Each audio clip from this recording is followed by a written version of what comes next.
মানে এটা INA01 বুলি কয় আমাৰ চ' ফৰ্মেলি এটা ইনভেষ্টিগেশ্যন কৰিবলৈ আমাক ওপৰৰ পৰা জনাইছে আমি তাৰ ইনভেষ্টিগেশ্যনটো কৰি আছোঁ ইনভেষ্টিগেশ্যনটো চলি আছে চ' কনক্লুড নোহোৱালৈকে ধৰক মই ইয়াত এটা ষ্টেটমেণ্ট দিয়াটো ভুল হ'ব কিন্তু আপোনালোকে যদি আমাৰ গুৱাহাটীৰ হেড অফিচত কৰ ভৱনত আপোনালোকে কণ্টেক্ট কৰে হয়তো তেওঁলোকে ফুল কেনেকুৱা কি কনক্লুজন হয় তেওঁলোকে আপোনালোকক চব ফৰ্মেলি জনাই দিব আমি ইনভেষ্টিগেশ্যনটো কৰি আছোঁ কিন্তু আজিতে একদিনত কনক্লুজনটোতো কোৱাটো ৰং হ'ব মানে বুজি পাইছে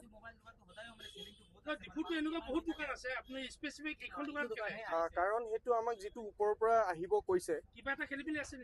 আছে চাগে আমি নাজানো কাৰণ সেইটো ইনভেষ্টিগেশ্যন কমপ্লিট হোৱাৰ পিছতে এটা কনক্লুজনলৈ যাব পাৰিম আপুনি যিটো বিচাৰিছে কনক্লুজনটো আমি একদিনততো ক'ব নোৱাৰিম আৰু দীঘলীয়া হ'ব দীঘলীয়া এতিয়া চলি থাকিব ইনভেষ্টিগেশ্যন টিমটো ডিফু ইউনিট আমাৰ ইয়াত যে আছে অফিচটো GST যিটো অফিচ আছে এই আপোনাৰ নাই সেইটো আমাৰ ইনভেষ্টিগেশ্যন কৰিবলৈ পঠিয়াইছে যে একচুৱেলি যদি কৰা নাই কিমান টকা কৰা নাই যদি কৰি চব ঠিকে আছে নাই চ' সেইটোত আজিকালিতো সময় লাগে GST লেনদেনত এতিয়া চাওক আমাৰ যদি ওপৰ পিনৰ পৰা ক্ৰয় কৰিবলৈ আমি নিশ্চয় কৰিম এইটো আমাৰ চৰকাৰী মানুহ আমিতো কৰিবই লাগিব কমপ্লেইন নহয় মানুহৰ কমপ্লেইন নহয় এইটো আমাৰ নিজৰ GST পৰ্টেলত অফিচিয়েলি কিছুমান আমাৰতো কাম চলি থাকে ন মোৰ নাম Utkarsh Krishnan Dutta assistant commissioner state tax ইয়াৰে ডিফু থেংক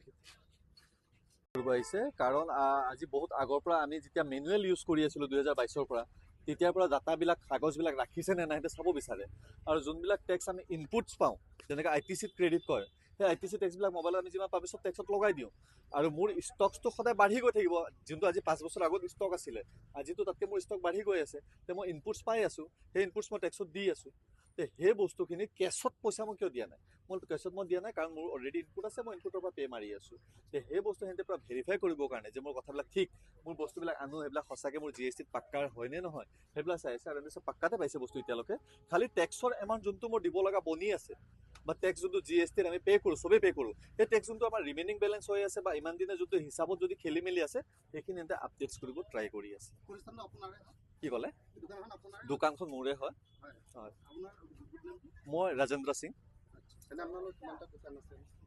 মোৰ PR ফেশ্বনৰ এটাই দোকান আছে বাকী GSK কমিউনিকেশ্যন বুলি মোৰ MI ষ্ট'ৰ আছে সেইটোলৈ একো প্ৰব্লেম নাই কাৰণ সেইখন বন্ধ আছে আজি 2 বছৰৰ পৰা আৰু এই দোকানৰ প্ৰব্লেম বুলিবলৈ একো হোৱা নাই প্ৰব্লেম মানে জাষ্ট আমি GSTত গোটেই পেজবিলাক গৈছে নে যোৱা নাই হয়তো তাহাঁতে ক'ৰবাৰ পৰা কিবা ইনফৰ্মেশ্যন পাইছে যে আমি টেক্স দিয়া নাই বা কম দিছোঁ তেন্তে সেইখিনি ভেৰিফাই কৰিবৰ কাৰণেহে আজি আহিলে আমাৰ